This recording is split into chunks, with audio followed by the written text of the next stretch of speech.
Hello everybody, welcome back to another video. Today I will be showing you guys my recent sales. Start off with the one raw card I have here. This is an Elly De La Cruz. This is from the Topps Chrome Silver Packs this year. Sold this for $20. Picked it up for a couple bucks more. There was just a little bit of damage on the back that was noted in the listing. Some dimples and a little scratch. This is a card I picked up hoping to grade, but obviously it was probably going to grade like an 8 or a 7 or maybe even a 6. So went ahead and sold that raw, so I'm fine with a couple dollar loss on a card that I know grading I would lose a lot of money on. That's just kind of how it works. And then next up, a lot of these cards I sent off to auction, which I usually don't like to do, and there's a good reason why. This Soto Gold sold for about 15, numbered to 50 from Topps Pristine. This is one, if I had sold it by it now, I could probably get like 35. I just thought some of these cards would do well at auction, like Soto off to a good start to the year, Yankees, pretty big market. There's just not much interest on the card, so this is why I kind of stick to putting stuff up to buy it now best offer, and will continue to do so in the future, and personally recommend that you do it unless you have a card that you clearly see at auction is doing extremely well and is very liquid and is going to get 50 watchers on it. So I'm going to be taking some losses here. You'll see it pile up there. I mean, some profits too, but yeah, we're going to go ahead and just kind of go through these. Ichiro, this one sold for around 40. The Pristine Orange Refractor PSA 10, numbered to 25. Probably will be able to make a little bit of profit on it, but one that could have sold for 60 instead of 40 at a buy it now. So again, missing out on some money. Cards I thought would do well at auction that didn't. Just part of the learning experience. I've had cards do well before at auction. I've had a few that haven't done well. I thought these were ones that fit in that category, but they didn't, so that's all right. Just gotta keep moving on. This one was a buy it now. I think I sold it for like 25, 27. Card picked up for a couple bucks. They're gonna make a little bit of profit there. Julio 10s, if they look like gems, I still send them off, even though it's a pretty high pop count. Now this is funny. This one did better at auction. It sold for like $35 or $37 at auction. PSA 7 LeBron.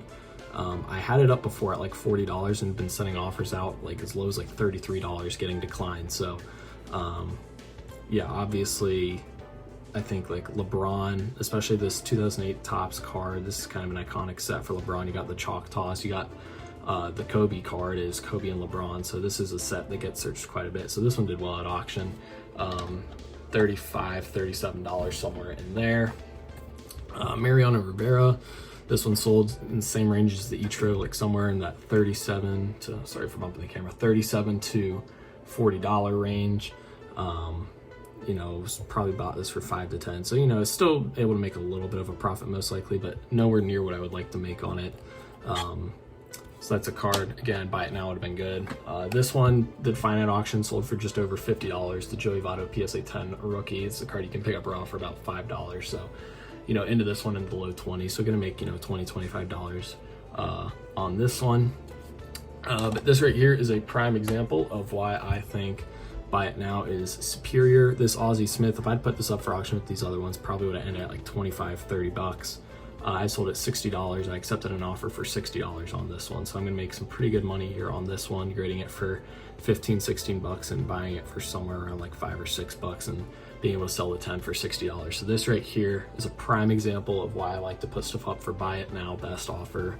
I always include the best offer because for me, it kind of lets me field a range of values that people are willing to pay, and then you can accept one if you see that something is better than you would expect.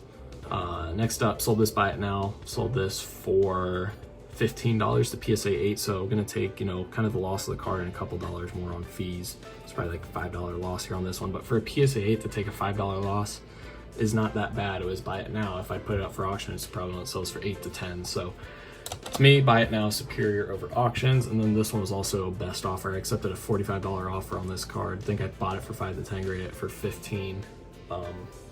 So into it 20, 25, sold it for 45. So gonna make a nice 10, 15, 20 bucks on it. But yeah, this is one as well. I don't think it would have done well at an auction. So a lot of sales here. Was able to get some good money. Obviously, I would like to have more. The positive thing about an auction, if you want to think about it this way, is I have the money in hand now. So as long as you get bids, you're guaranteed for the item to sell and you're going to get the money. but it's not like I'm desperate for the money. I would have liked to, you know, sell this card right here for 15-20 bucks more, and same with this one.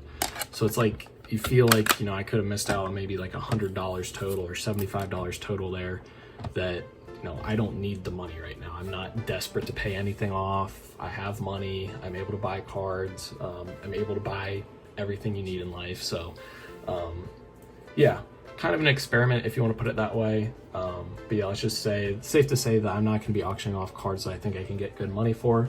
I have this set to my side. This is one I'm fine with putting up for an auction. He's, you know, off to a decent start this year, or a really good start this year, I'll say. And it could probably sell for $2 or $3. It probably goes auction about the same as buy it now. But it's one of those things where it's like you're guaranteed to get the money. So if I know a card's going to go for about the same, especially if it's a lower end card that is like $5, and maybe I auction off and get $4 instead of $5, that $1 is not a big difference, but I have the money in hand. So I guess that's a scenario where I'd consider doing it. But enough with the talking. Hopefully you guys did enjoy. If you did, be sure to like and subscribe. Comment other video ideas down below in the comment section. Link to my eBay store in the description. As always, thank you for watching. 2K for life. Peace.